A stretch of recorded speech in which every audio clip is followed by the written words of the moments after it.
আপনাদের স্বাগত। আপনাদের সঙ্গে রয়েছে আমি জুনেলা। নিজামে দেবরাজ এবং বাপাদিত নিয়োগ দুর্নীতি মামলায় সিবিআই হাজিরা কলকাতা পুরসভা তৃণমূল কাউন্সিলর বাপাদিত এবং বিধাননগরের মেয়র পরিষদ দেবরাজ দুজনেরই বাড়িতে তল্লাশি চালিয়েছিল সিবিআই। এবার দেবরাজ এবং বাপাদিতকে জিজ্ঞাসাবাদ, আজ সকাল থেকেই এই জিজ্ঞাসাবাদ প্রক্রিয়া চলছে, ম্যারাথন জিজ্ঞাসাবাদ। এই মুহূর্তে ঠিক কি আপডেট পাওয়া যাচ্ছে এই সমস্ত বিষয়টি নিয়ে আপডেট নেবো। আমাদের সঙ্গে রয়েছেন আমাদের প্রতিনিধি অর্পিতা হাজরা। সরাসরি চলে যাবো অর্পিতার কাছে। অর্পিতা, অনেকটা সময় অতিক্রান্ত হয়ে গেছে, ম্যারাথন জিজ্ঞাসাবাদ প্রক্রিয়া চলছে, এই মুহূর্তে কি আপডেট পাচ্ছ?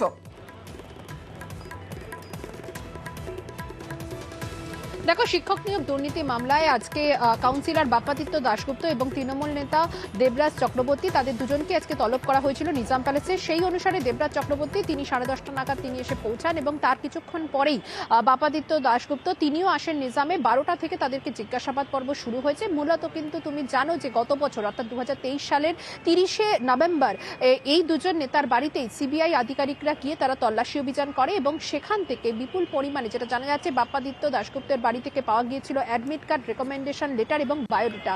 মূলত তাকে জিজ্ঞাসাবাদ করে জানার চেষ্টা করা হচ্ছে যে এই রেকমেন্ডেশন লেটার কেন রাখা হয়েছিল, বায়োডাটা এগুলো কাদের বায়োডাটা, কি কাজে সেগুলোকে ব্যবহার করা হতো, এবং তারই পাশাপাশি অ্যাডমিট কার্ড যে রয়েছে সেই বিষয়ে তাদেরকে জিজ্ঞাসাবাদ করে তার বয়ান রেকর্ড করা হচ্ছে। পাশাপাশি দেবরাজ চক্রবর্তীর বাড়ি থেকেও নিয়োগ সংক্রান্ত বেশ কিছু সেখান থেকে নথি বাজেয়াপ্ত করেছিল সিবিআইয়ের আধিকারিকরা। শুধু তাই নয়, তার বাড়ি থেকে ট্রান্সফার করার জন্য যে সমস্ত নথি, সেই নথি পাওয়া গিয়েছিল, সেই নথিগুলো কেন দেবরাজের বাড়িতে ছিল এবং ফ্ল্যাটে ছিল সেই বিষয়ে তাকে জিজ্ঞাসাবাদ করা হচ্ছে। দুজনের কাছ থেকেই মূলত জানার চেষ্টা করা হচ্ছে যে নিয়োগ সংক্রান্ত যে মামলা, অর্থাৎ প্রাথমিকে যে নিয়োগ মামলা, সেই মামলায় তাদের কোনো ইনভলভমেন্ট রয়েছে কি না।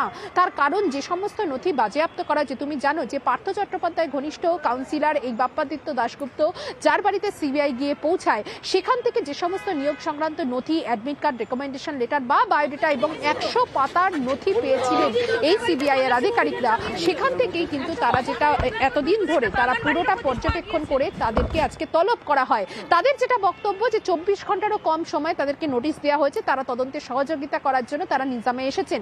এখনো অবধি ম্যারাথন সেখানে কিন্তু জিজ্ঞাসাবাদ চলছে, তাদের বয়ান রেকর্ড করা হচ্ছে।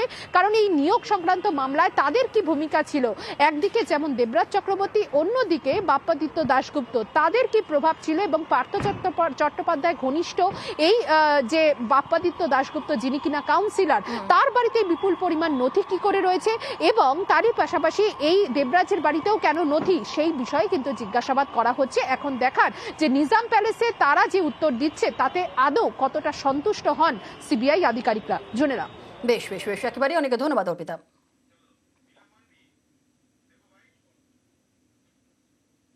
আপনার বাড়ি থেকে গেছে, সেই সূত্রেই ডেকেছে আজকে। সেটা দেখা যাক। গতকাল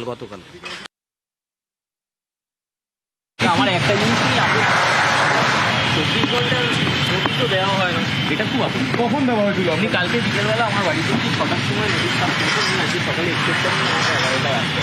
আপনাদেরও বিভিন্ন কাজ থাকে, আমরা সেই কাজগুলো ছেড়ে দিতে আসি, দেখা করে কথা